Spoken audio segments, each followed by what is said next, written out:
Queria primeiramente começar assim, a gente começar do início. Queria que você falasse um pouquinho para a gente o que é o integralismo, quais que são os seus princípios aí, tem uma doutrina do integralismo. O que é, em primeiro lugar, integralismo? Bom, boa tarde a todos, né? Gostaria de agradecer o convite que nos foi feito pelo host, né, podcast. Nós temos aí um contato com o Gregório, né? Agradeço aí de coração. Um Anauê aí a todos que estão nos ouvindo do Brasil inteiro. Nós viemos aqui como presidente do movimento integralista e linearista brasileiro, que tem a sua sede nacional aqui em Campinas e algumas filiais nas cidades do Rio de Janeiro, Juiz de Fora e São Paulo, né? E o nosso principal objetivo é dar continuidade ao trabalho que foi iniciado em 1932 pela Ação Integralista Brasileira, fundada pelo escritor e jornalista, né, Plínio Salgado, com o lançamento do Manifesto de Outubro de 1932. A Ação Integralista Brasileira, ela se constituiu no maior movimento político da história do Brasil e no maior partido político também da história do Brasil. Em 1935, no Congresso de Petrópolis, né, a Ação Integralista Brasileira se tornou um partido político devido ao problema da Lei de Segurança Nacional que vigia na década de 30, né?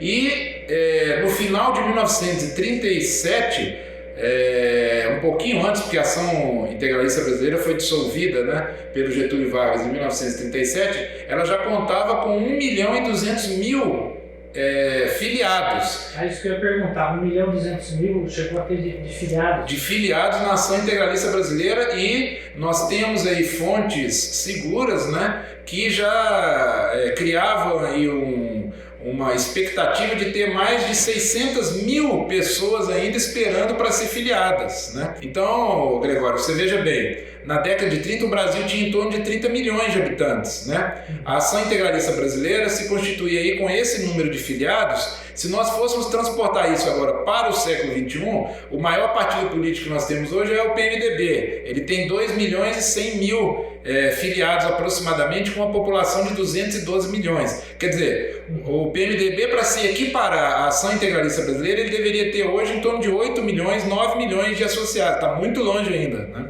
Entendi, falando percentualmente, né? Falando percentualmente, comparativamente do que aconteceu na época da década de 30. Né? Perfeito. Esse foi fundado pelo Plínio Salgado, né? Então, quem foi o Plínio Salgado? O Plínio Salgado, né, o chefe nacional que se tornou da Ação Integralista Brasileira, em 1932 ele já era uma figura conhecida, porque ele participou da Semana de Arte Moderna de 1922, né? Ele foi um dos fundadores do Movimento Verde e Amarelo e do movimento da ANTA, né? Juntamente com Cassiano Ricardo, Menotti Del Picchia e outros que faziam parte, na Semana de Arte Moderna, dessa verve, né? Desse ramo nacionalista e patriótico. Existiam outros representantes da Semana de Arte Moderna, como Oswald de Andrade, a Tarsila do Amaral, que eram voltados a outras especificidades. Mas o Plínio Salgado já era conhecido, depois ele se tornou redator de um jornal chamado A Razão, né?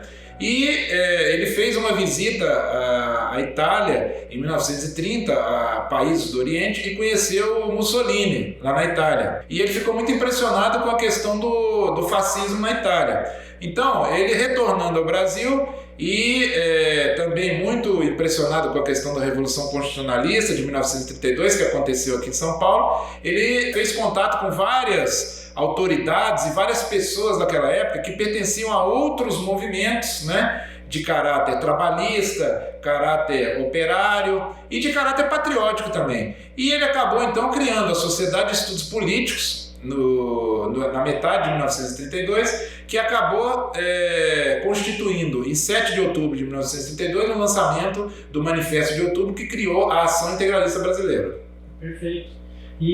Só que você disse que ela se dissolveu, mas o trabalho continua do integralismo, ainda está... Então, a Ação Integralista Brasileira, oficialmente, ela foi dissolvida em novembro de 1937, né, com o advento do Estado Novo, pelo regime ditatorial do Getúlio Vargas, né, e alguns integralistas foram exilados, né, outros foram presos. O chefe nacional Plínio Salgado, ele foi para Portugal. Em 1939 ele foi para Portugal e ficou exilado em Portugal. E ele só retornou ao Brasil em 1946.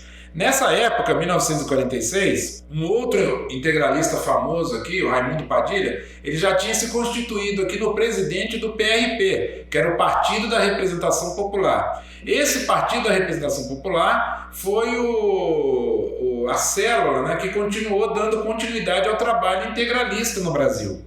O chefe nacional Plínio Salgado tornou-se, então, o presidente de honra do partido, né, e essa continuidade do movimento se deu até aproximadamente 1975, quando do falecimento do chefe nacional Plínio Salgado. Ele foi inclusive candidato à presidência da República em 1955. Ficou em quarto lugar, né, o Juscelino Kubitschek que venceu essa eleição.